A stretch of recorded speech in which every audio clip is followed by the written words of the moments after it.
各位大家早上好，阿弥陀佛。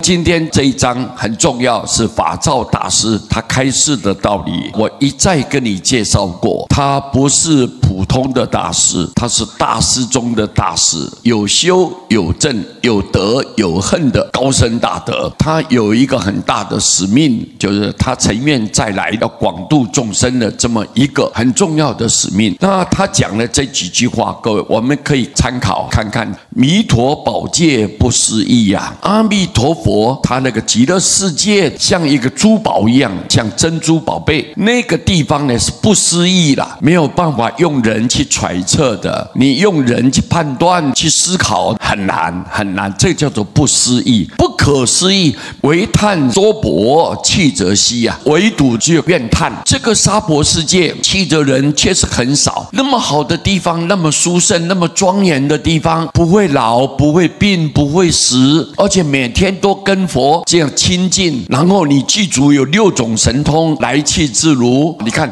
那个生活多逍遥啊，多自在啊，而且到最后个个都能成佛。你看这么不可思议的地方，人人是很向往的，大家想要追求的。那为什么这个娑婆世界弃的人特别稀少呢？为什么阿鼻地狱人都往堕落在地狱当中受苦受难了，在那种黑暗污浊的环境受到百般折磨的人很多都往那个地方跳。为什么往那个地方跳？明明那个是痛苦的啊，为什么我还偏偏往里钻呢？是什么道理？我们众生的业障很重，习气很深，贪嗔痴怀疑嫉妒，没办法接受相信阿弥陀佛的救度，所以我们人呢就开始轮回沉沦，一直受苦不断。所以你看阿鼻地狱人多往，一堕何年更初时啊！一旦你堕落到地狱去之后，你要经过多少年你才能够出来啊？你才能跳出这个黑暗，